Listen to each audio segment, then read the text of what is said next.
Este atípico año 2020 está marcado por el centenario del fallecimiento de Benito Pérez Galdós, probablemente la figura más universal de la cultura de Canarias.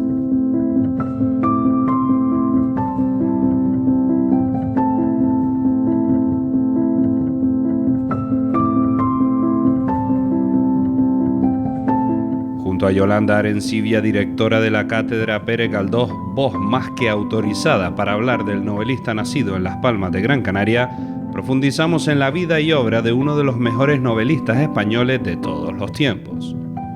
En su casa, ahora museo, nos adentramos en Tiempo de Canarias en un personaje que desprendía una humanidad colosal.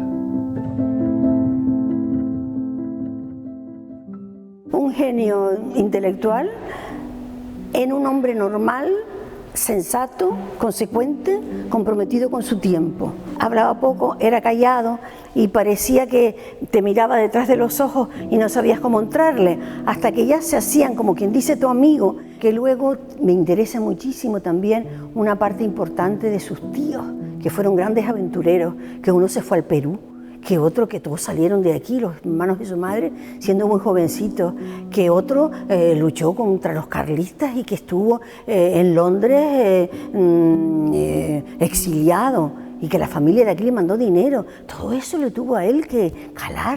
Yo le preguntaría, ¿cómo ves este mundo, amigo? ¿Qué hacemos?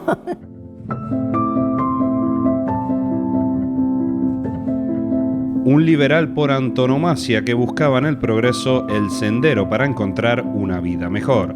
Desde niño mostró su gran inquietud por la cultura.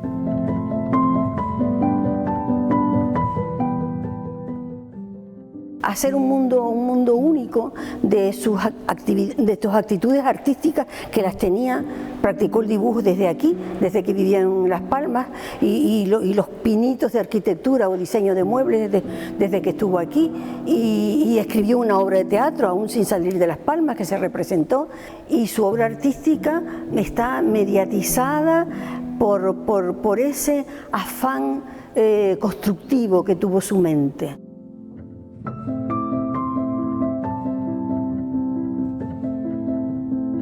Su enorme capacidad para escribir historias reales, cotidianas y repletas de humanidad le llevaron a dejar las islas por su afán de seguir construyéndose como persona.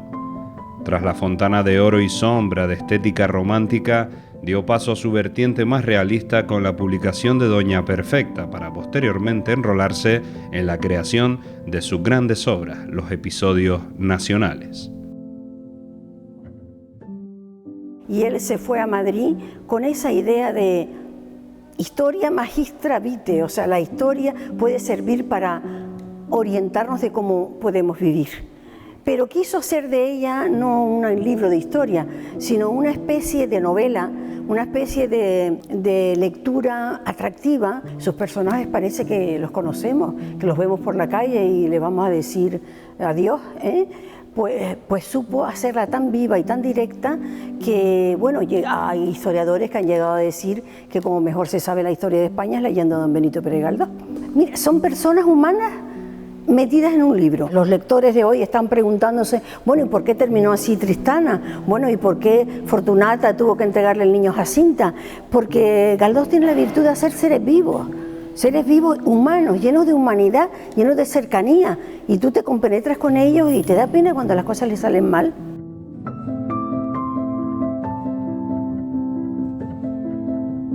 Su experiencia atlántica, lo vivido como corresponsal de prensa, su gen aventurero y su espíritu crítico auparon sus novelas hasta otros límites, donde el escritor canario profundiza en la psicología de sus personajes y en la crítica social, como queda reflejado en Misericordia o en el drama de Electra.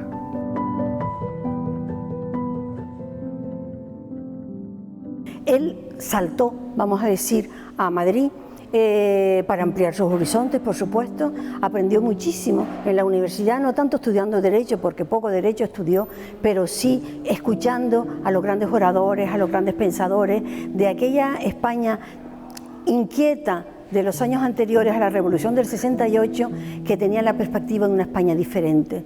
Entonces el Ateneo de Madrid era una especie de luz encendida para la cultura del tiempo y para la reflexión sobre ese tiempo, y don Benito se encontró allí con la ciencia que venía de Europa hacia España en aquel momento, no solo los grandes pintores y los grandes escultores, sino también los psiquiatras, los médicos, los neurólogos, toda esta ciencia nueva, los fisiólogos que le fueron haciendo camino, y que él con esa capacidad retentiva que tenía para respirar las atmósferas, pues se integró enseguida en la atmósfera del realismo europeo.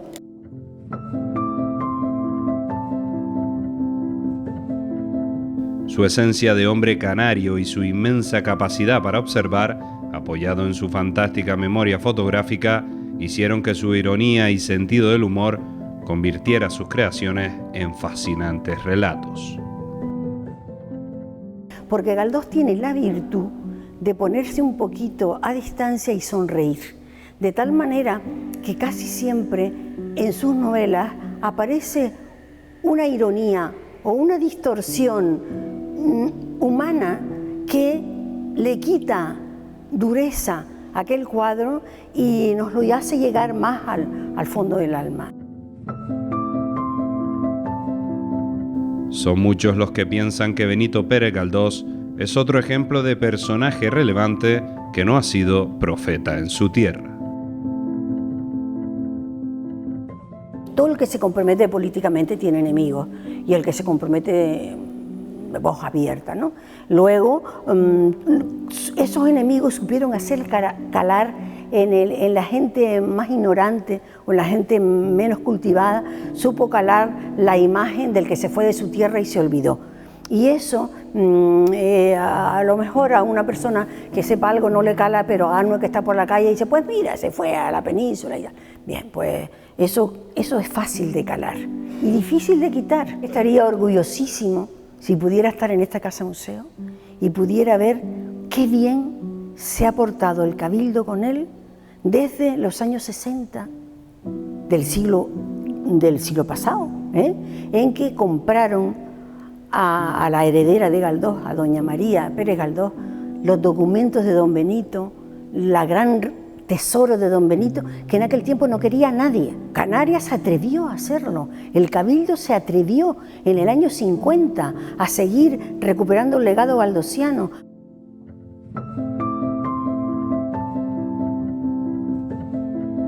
En 2020, Yolanda Arencibia ganó el premio Comillas de Historia, Biografía y Memorias con Galdós, una biografía, obra que acaba de editarse.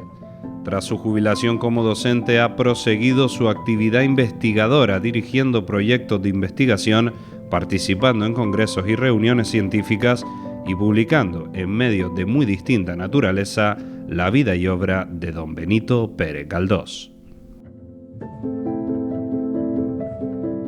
Bueno, pues yo creo que fue la lectura de un librito rojo que tenía mi tío en su biblioteca, y que era un episodio nacional, un librito rojo. Quedó sonando en casa. El nombre de don Benito Pérez Galdós era como un hombre de respeto. Cuando yo era muy jovencita también me preguntaron, un señor que me quería mucho, que qué quería que me regalara, y me quiso regalar las obras completas de García Lorca, y yo era una enamorada de García Lorca cuando estaba en el bachillerato, pero entonces le dice, no, cómprame las de Pérez Galdós, y él se echó a reír porque las de García Lorca eran un tomo y las de Pérez Galdós eran 6.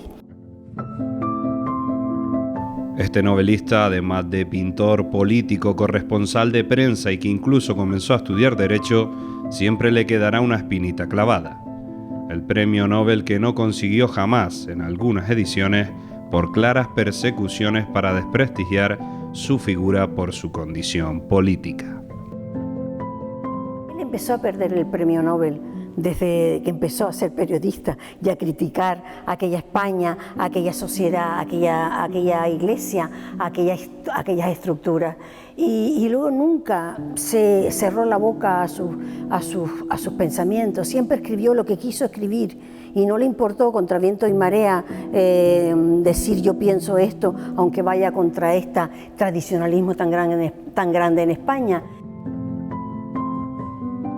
En 1920 falleció dejando un legado enorme y su muerte fue llorada por todos los que sabían que su obra había cambiado la historia de la novela española. Él fue un hombre optimista desde el principio al fin. El situarte a ver por dónde sale este caballero, que eso es un poquito retrancoso, podríamos decir.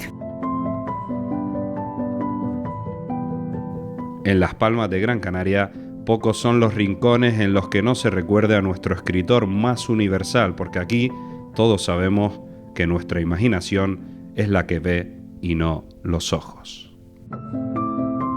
La palabra honradez me gusta, pero a lo mejor suena a consecuencia, sinceridad, naturalidad, humanidad.